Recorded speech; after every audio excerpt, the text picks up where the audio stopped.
Jaundice হলেই লিভারের গোলমাল। চিরাচরিত ধ্যান ধারণা বদলের সময় এসেছে এবার।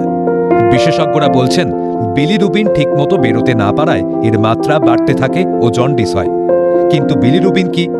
বিলিরুবিন একটি যৌগ পদার্থ। এর স্বাভাবিক মাত্রা 1 বা 1.2 মিলিগ্রাম প্রতি ডেসিলিটারের নিচেই থাকে। রক্তের মাধ্যমে বিলিরুবিন প্রথমে পৌঁছয় লিভারে।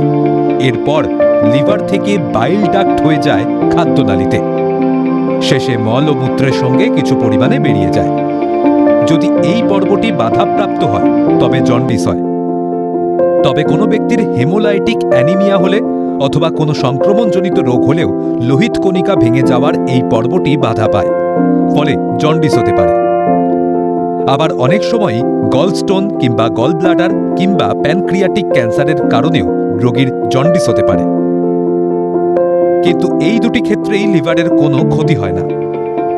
এমনিতেও গরমকালে জন্ডিসের প্রকোপ বাড়ে, কারণ অনেকেই জল পান করেন যত্রতত্র।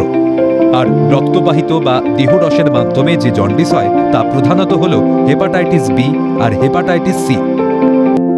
কিন্তু এই রোগ চিনবেন কিভাবে?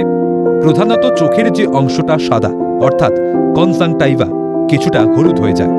এছাড়াও জিভের নিম্নাংশ, হাতের তালু হলুদ হলেও তা জন্ডিসের লক্ষণ বলে ধরে নেওয়া হয়। এছাড়া রক্তে বিলিরুবিনের মাত্রা জানতে লিভার ফাংশন টেস্ট করতে বলেন চিকিৎসকরা। সেই রিপোর্ট দেখেও বোঝা যায় রোগীর জন্ডিস হয়েছে কিনা।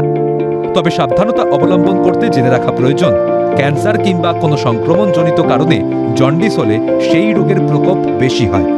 তাই এই সব রোগী ও তাদের পরিবারের মানুষদের খেয়াল রাখতে হবে, যাতে জলবাহিত কারণে জন্ডিস না হয়। সতর্ক থাকতে হবে।